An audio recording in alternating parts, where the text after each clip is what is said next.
I started to get my emotional well-being, just figuring out what works for me, what makes me happy, what gets me calm, not living in the fight or flight mode, which is a huge problem for most people. When I had cancer, I became a vegan. I started going to acupuncture, did colonics, started exercising, yoga, like meditation, in a stress mode, and fight or flight day in and day out. You are down regulating your immune system. And most cancers is really like very emotionally driven. Yes, food's involved, sugar, lack of sleep, all of those things, but the emotional component is huge.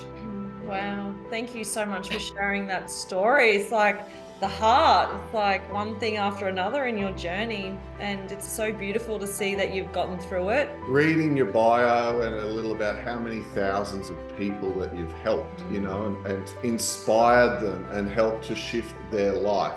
I got diagnosed with cancer at the early age of 32. And that's when my first wake-up call happened, where they basically, one of the doctors who I went to see said, it was really brilliant. It was 30 years, I'm 64, so I guess it was 32 years ago. You look good, girl. Thank you.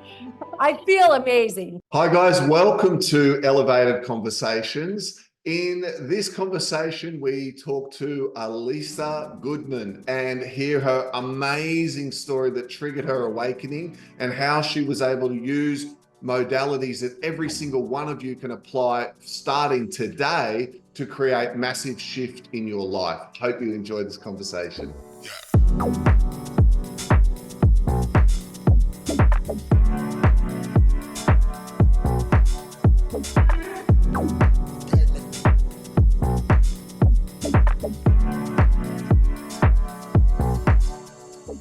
Elissa, welcome to Elevated Conversations. It was so great to chat to you before we're now like going live, and instantly we could feel into your energy and where you're at in your life. But tell us a little bit more about your story, because you weren't always sort of in the same place that you are right now in your life, very similar to where we were. Perhaps you can share that with everyone and set the context for the transformation you've had.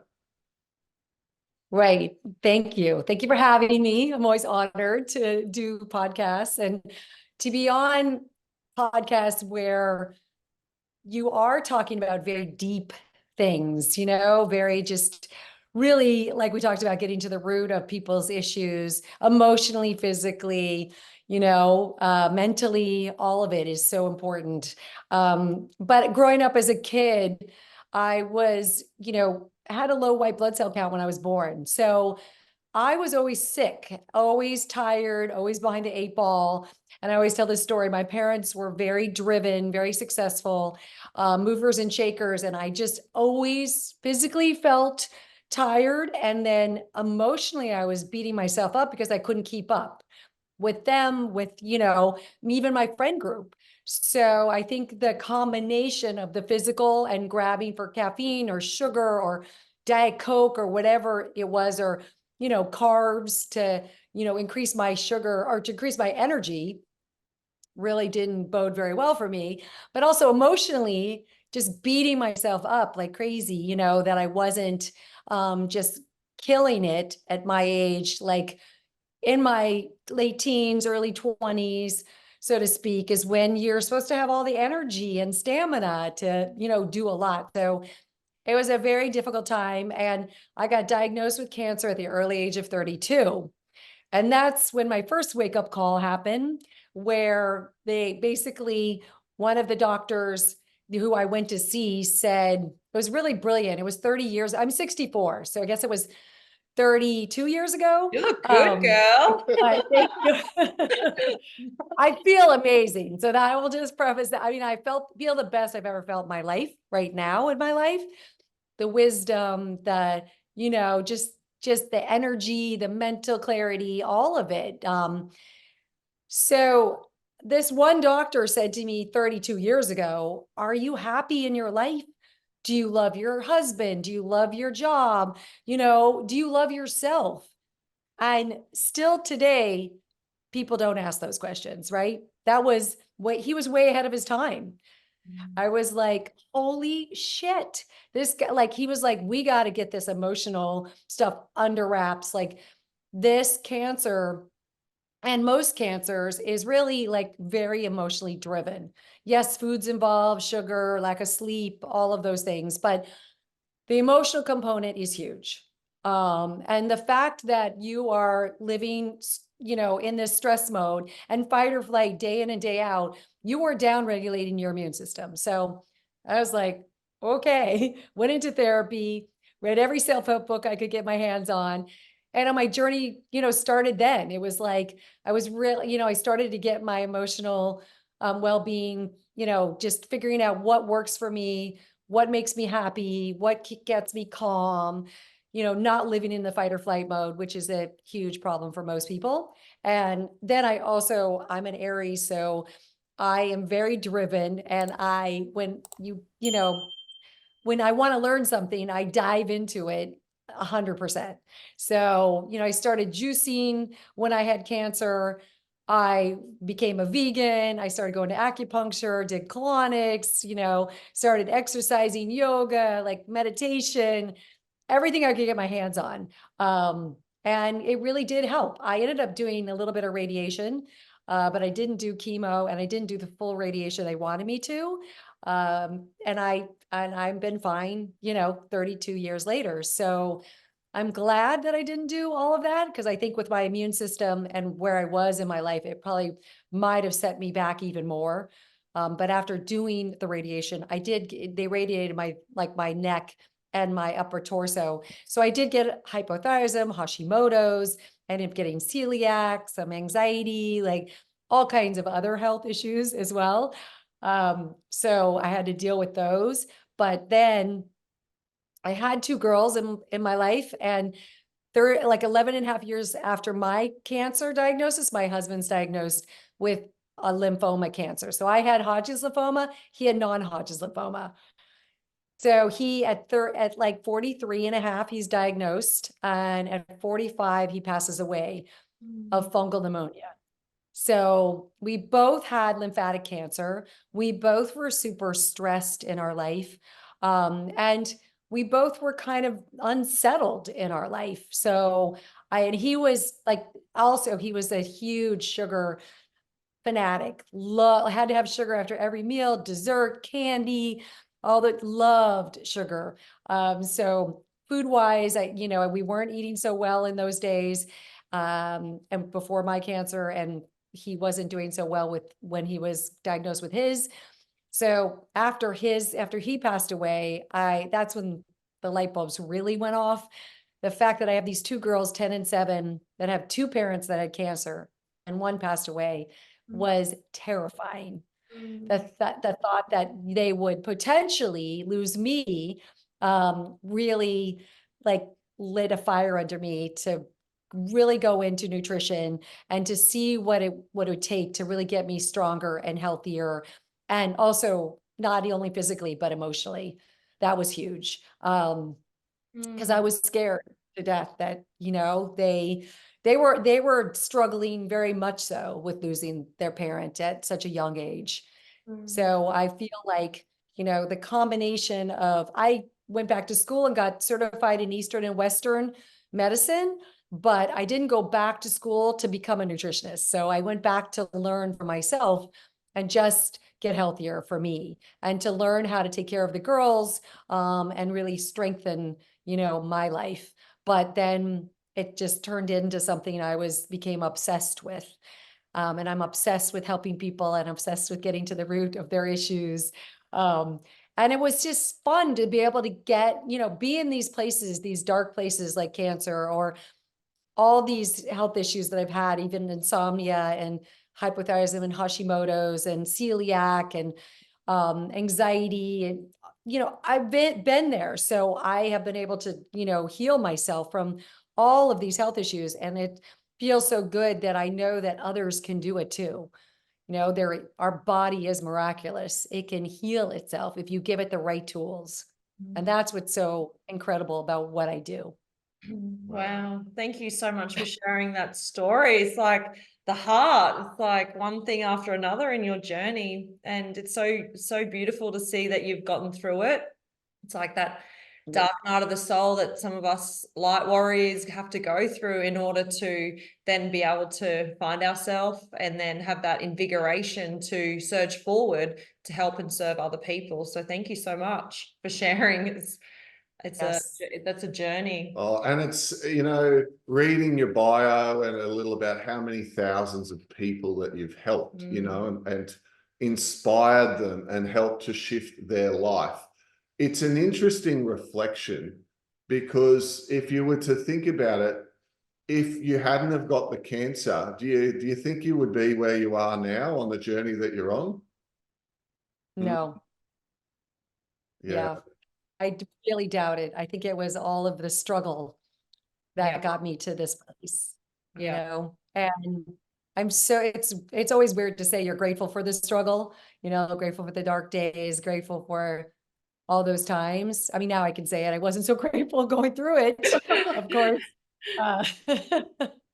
You never are when but you're deep in the trenches, are you? Now we're kind of like, no. it's almost funny that we're grateful for it, like people think you're crazy sometimes when you're in such an elevated like awareness, around it. Yeah. I think what really, honestly, you guys changed my life and the food what I do, the cleanses that I do, the food that I eat, like juicing and really, paying attention to my sleep and stress. And, I still didn't love myself. I still didn't find that sense of calm and peace until probably like it was maybe 58. I think it was 58, 59 years old. Maybe it was 5 years ago. Basically, I had really bad insomnia, and I tried everything I knew how to do to like figure out how to get myself sleeping. And I had always been a good sleeper, so that was new to me. And of course, one night at 2 a.m., I'm reading Michael Pollan's book, and I'm like, I have to try some mushrooms, the plant medicine.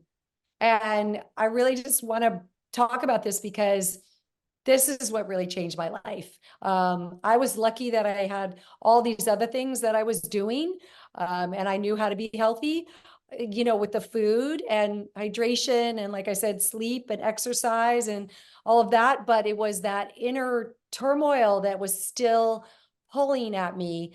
And I did my first journey, and I'll never forget, with mushrooms, seeing how hard I was on myself, seeing the fear I had of getting cancer again, or me dying, like I was saying, and leaving my girls behind, or my girls getting sick.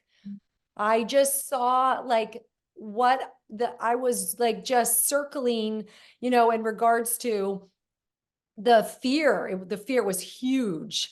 And on that journey, I realized that I had to let go of that fear, that everything I did, that everything was going to be okay. It was going to work out. The universe was looking out for us, like I believed in that, but I didn't really like know what I was dealing with in terms of fear was sort of, overcoming me.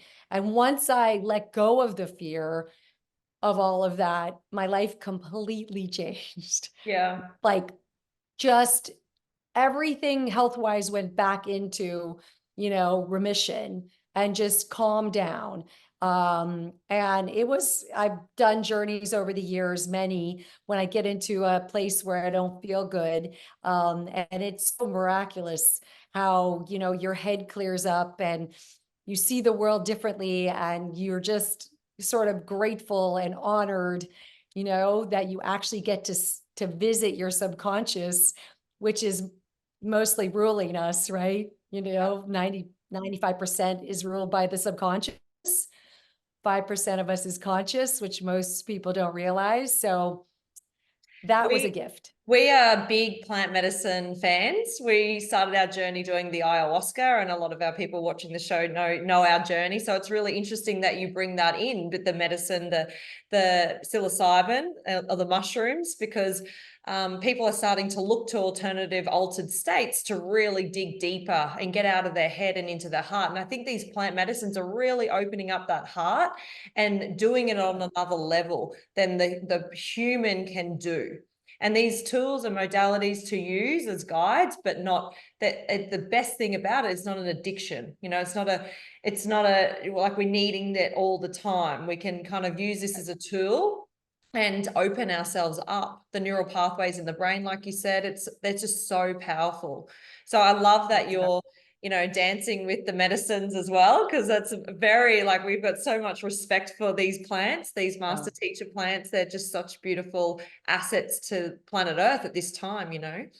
And of course, sometimes people who, you know, fumble onto our channel actually resonate initially with one or two of the different topics, but there's this underlying theme as well about how often old souls or like-minded souls go through this sort of hero's journey, right, through their life. It's like we need, that's why I asked you that question a little earlier, we need some sort of event or catalyst or thing that'll cause us to transform.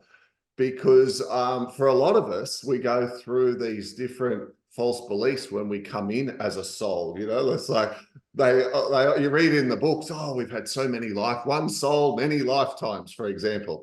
But you come in and we forget all the lessons that we learned in the last lifetime. It's like we've got to learn it all over again, you know.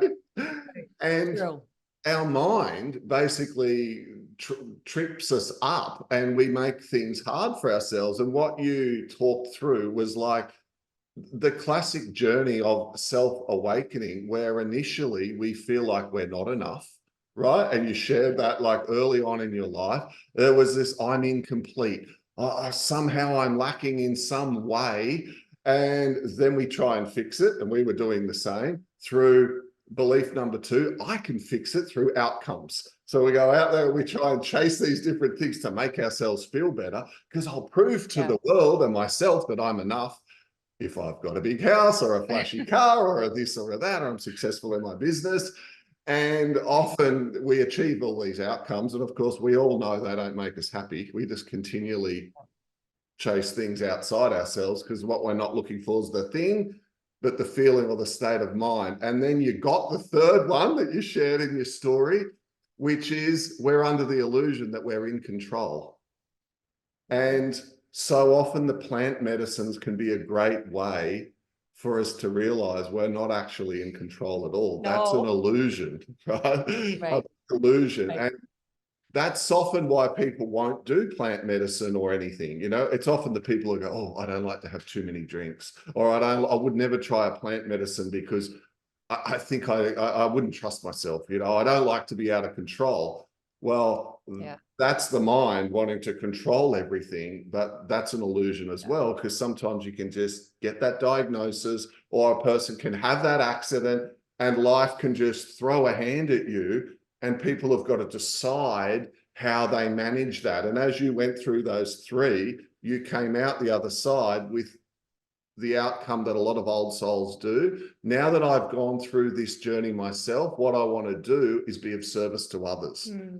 And as you shared your story, I could feel in my heart, it's like, oh my gosh, this is like textbook, beautiful old soul who's come in, had an event, had an awakening, had to navigate it, and now she's of service to others.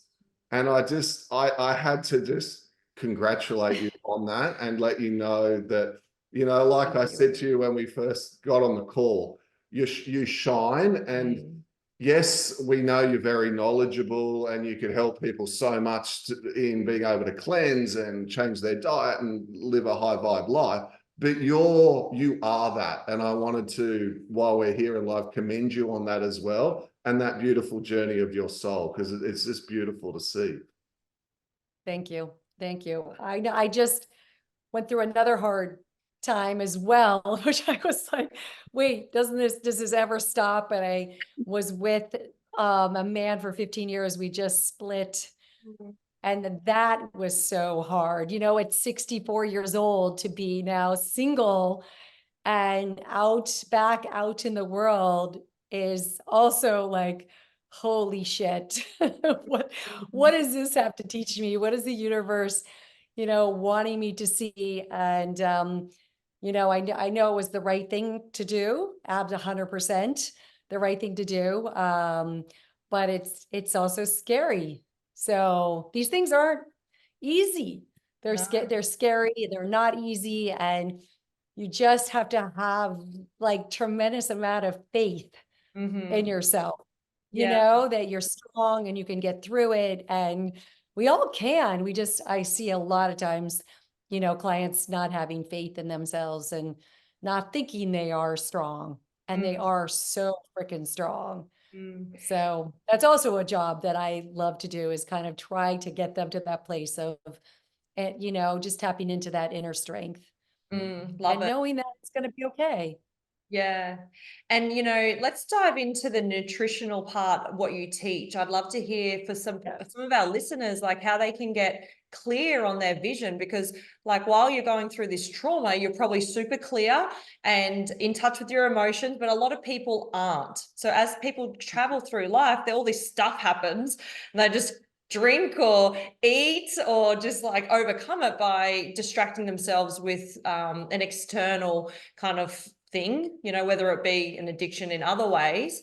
So what are some key takeaways for people listening to really get clear on their ascension journey in a nutritional way?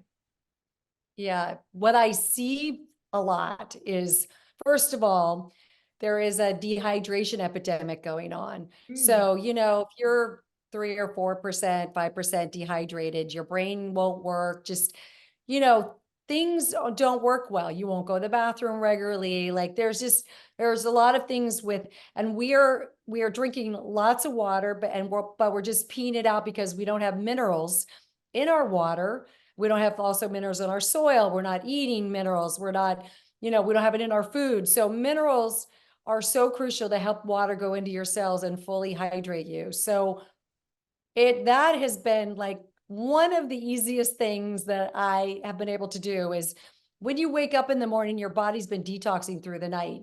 So you really are supposed to have 2 cups of water mandatory when you wake up. Most people go right to their coffee or their tea or their breakfast, but you have to hydrate. So that can be life changing, just 2 cups of water. Also, women need 96 ounces during the day. Men need like almost 120. I know that sounds like a lot. So, but if it's hydrating foods or smoothies or juices or soups, they can count towards that 96 ounces. Okay. So if it's healthy things, but if it's sugar or, animal protein or cow dairy and things like that, they're very dehydrating. They can be, or caffeine, as you know. So, or over the counter meds are really dehydrating as well. There's synthetic medications. Mm. Maybe sometimes supplements can be a little dehydrating. So, being hydrated is huge. And that keeps us clear, keeps us regular, also can curb our appetite as well. So we don't just eat because we think we're hungry, but we're really not hungry. Yeah, like when I reach for the The chocolate and I'm like, I need something. It's like, have a drink. My higher self's like, have some Give me water. a little burst of energy. Right. I know I put this hydrating powder in. I don't know if it's in Australia. It's called Ultima Mhm. Replenisher. And I've used it for 8 years and I absolutely can't live without it. It's so fabulous. I dilute it because it has stevia and it's a little too sweet, but it really makes it easy to drink the water, and it really hydrates you. You're not running to the bathroom all the time. So that's a huge, easy one, cheap one. The next one I find is people just don't get enough nutrients in their diet. So we talk about protein, we talk about carbs if we're trying to lose weight. We don't even talk about fiber really, but we don't eat 8 to 10 cups of vegetables a day. So the vegetables are where like the good stuff is. Tons of vitamins and minerals and nutrients. They're grown from the sun. That's where the energy is, is in those vegetables and in the leafy greens and then all the antioxidants. I mean, so I try to up the veggie content of all my clients. And how we do that is, a lot of them juice. So they'll throw either simple things like cucumber, celery, ginger, lemon, spinach into a juicer, or they'll throw it into a blender and add some water, and get like 4 cups of vegetables in that morning drink. And then also if you throw it in a blender, you get the fiber as well, Mm. so that, and it's almost like a liquid IV of vitamins and minerals into your bloodstream right away. I love that. So I love that too. Like that juicing has always been my thing, but I used to juice more sweet stuff like carrots or beets, which is way too high in sugar. So now I don't do any apple, no beets or carrots. I eat my carrots and beets and eat my apples, but I do juice all the greens and the leafy greens. And they're also, we have like a lot of heavy metals in our body just from the bad water, especially LA with the arsenic, or eating a lot of fish with the mercury. And some of these leafy greens, cilantro and parsley and things like that, can actually help like get the heavy metals out of your body. So it's a beautiful way to really get vibration going. Also, I'm a big, like I have a soup cleanse. It's also, it used to be called soup cleanse. It was an acronym for soups and salads and organic and unique and prepared with love. But soups are a beautiful way to get vegetables in, and easy, also easy to digest. So either pureed soups or chunky soups, or just between a juice and a soup in a day and staying hydrated, that's exquisite. And So, what's your go-to soup? Is it pumpkin oh, or mixed veg? it's so hard right now. It probably has to be I would say we make like a green minestrone. I just love the greens. I mean, I also love pureed like broccoli soup. I love cruciferous veggies. I mean, being a cancer survivor and working with a lot of cancer clients, first of all, the number one vegetable, to suppress tumors across the board is spinach, and then radicchio, and then all the cruciferous vegetables. So the cruciferous vegetables are like just heaven for me. And onions and leeks and garlic. So there isn't probably a soup that I don't love, that is green and veggie related. We also make bone broth. I love bone broth as well, like real chicken bone broth. I think it's really healing. So, but I would say, the water, the veggies, and then if you do a juice and have a soup and then have, some veggies for dinner or lunch, you really do get to that 8 to 10 cups. Absolutely. And you do feel better. And also just removing the added sugars and watching them in your diet. Removing cow dairy can be really inflammatory just because of the hormones, and the casein molecule is hard to break down. Like goat and sheep is easier than cow. And then some people have an issue with gluten, not everybody, but you take those things out of the diet, you take bad seed oils out of the diet, you take processed food out of the diet. Let's say you eat, really clean for 5 days, you can reset your body in only 5 days. So you can be thinking clearer, you can lose some weight, you could sleep better, go to the bathroom more regularly, have more energy. Like it doesn't take, a lot. It's not rocket science.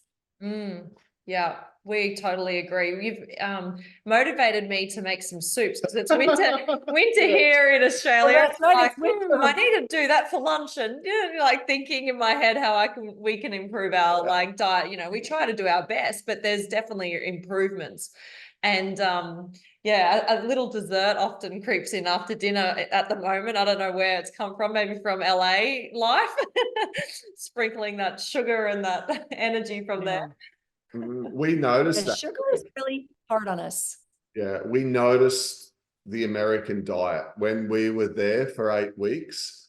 And, I got to tell you, the other thing we noticed is like in Australia, we don't even watch like free to air television, so to speak, where usually it's something educational or we're watching entertainment, but like general TV, we don't watch. So in the States that it was on in the apartment that we got, we were shocked at how many pharmaceutical advertisements you guys have in the United States. And they're all about a skin condition or an irritable bowel or a gut or a this or a that, like common conditions, diabetes and etc. that people have. And I love the bit where they show the happy person and then they've got to whisper in all the side effects. Might cause your hair to fall out, and it might cause, rectal dysfunction and irritability and, like all these terrible things. And I'm like laughing with my son going, oh my goodness, it's like, you wouldn't want to take that. but nowhere. And then, of course, it's followed by the Burger King ad and the next fast food and the next fast food. And then health insurance. Yeah, and then that's right. And we would laugh because it's So not a thing. sad.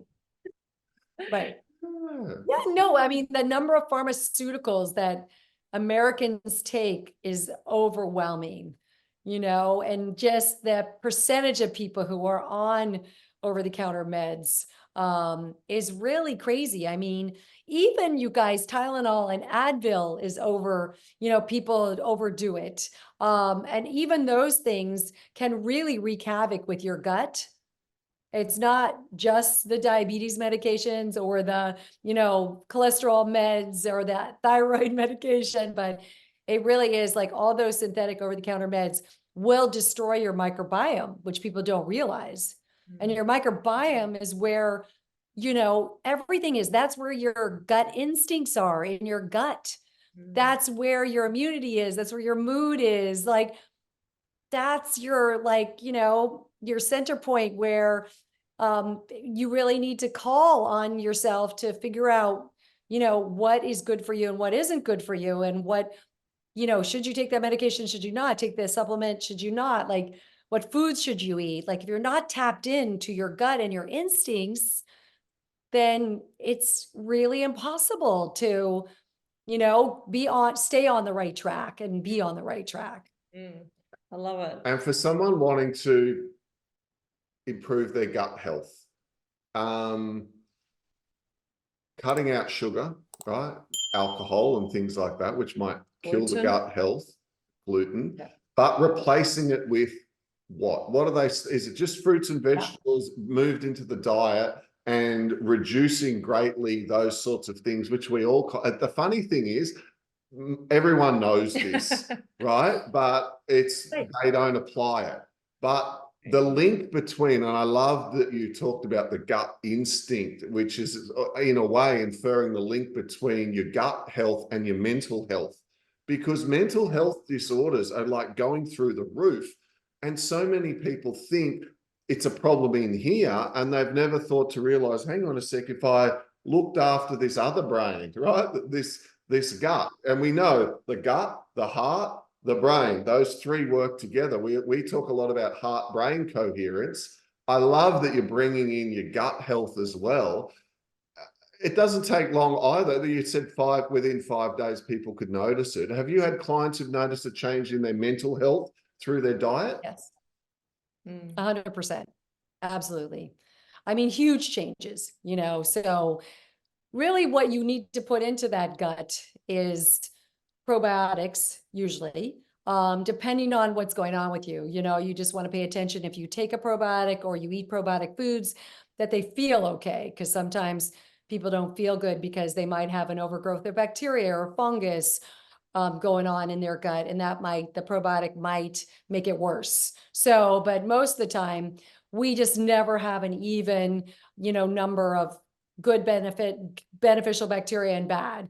It's always more bad than good. So that's the problem. We need probiotic foods, which is sauerkraut, kimchi, kefirs, there's I don't love dairy kefirs, but there's coconut yogurt kefirs, or there's coconut milk kefirs, probiotic supplements that are fabulous that are on the market. That microbiome is crucial. It protects us from any also bacteria, fungus, viral issues getting into our intestines, where they wreaks all kinds of havoc. So we need protection. And that is one thing that microbiome is so crucial. So, but we just still have an issue with being focused on taking probiotics and eating probiotic foods. But the fiber from the vegetables is really important, because those are prebiotics, that help build the probiotics.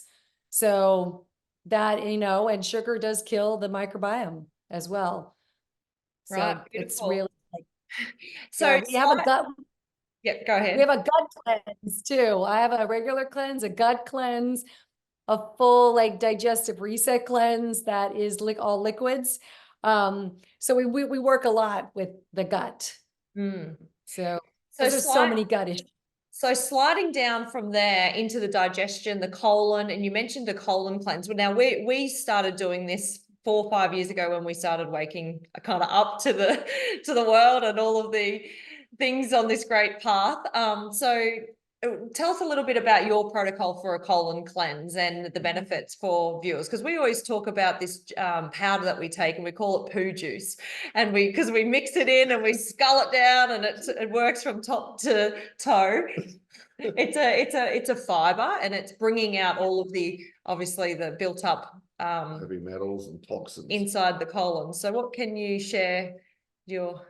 I feel like, fiber is just so crucial. And like I said, with the vegetables, we don't talk about fiber enough, and you need, like, to really clean out that gut, you need 50 grams of fiber a day. And it's not really that hard to get either. So you can, throw a fiber supplement into a smoothie or a juice, which is fantastic.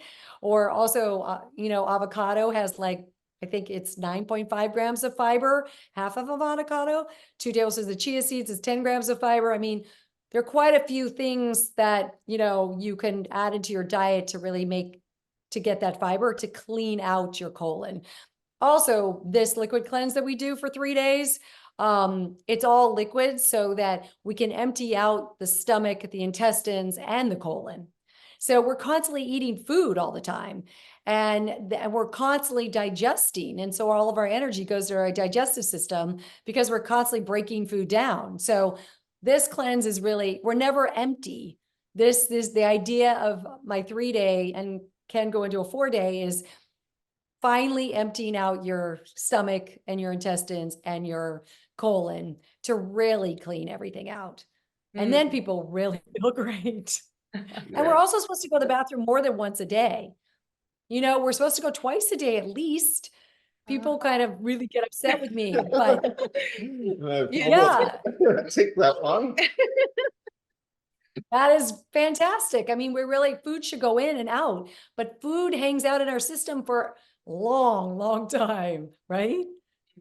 Well, you look so great. I would never have guessed your age, really. Like, it's so good. Your diet, you're shining. And I'm really glad that we got to talk about, like, the diet, and so people can feel inspired about you and what you're doing. And we just loved having this conversation with you. Do you want to share where everyone can find your work and any projects that you're working on at the moment?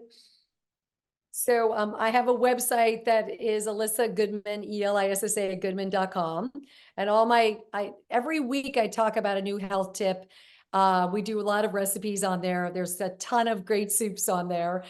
And then we also have all of our cleanses. We have homemade super seed bars we ship across the country, homemade granola that we ship across the country. And in LA, I also sell a juice at Erewhon and my bar. So that's fabulous as well. And my next project is I'm trying to finish my book called Pro-Aging Hacks. So I did the cancer hack book, and now it's hopefully next year the Pro-Aging Hack book will come out, just to talk about my journey as well, getting to be able to turn back the clock and age in a way that feels just invigorating and sort of intoxicating. Yeah. How inspiring. Thank you. I'd that. like to get a copy of that book. Yeah. Look, in ancient times, one of the ways people could discipline themselves to move towards enlightenment was through modifying their diet. And it plays such an important role that often people overlook. Often they can be quick to run off to deal with their mental health, or to change their job, or for their relationship, or fix all these different things outside themselves.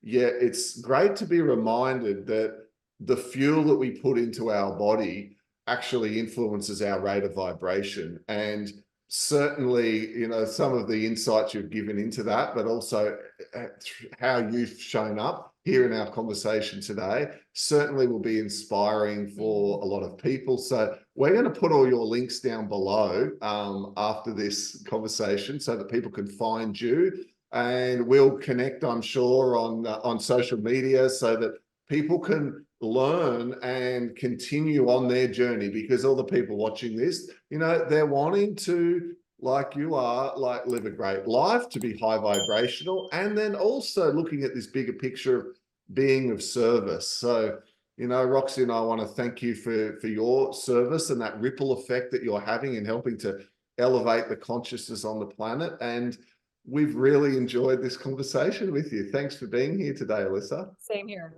It was so great to meet you guys. You also shine. Oh, thank you. You guys are like just crazy in terms of your high vibration. It's beautiful.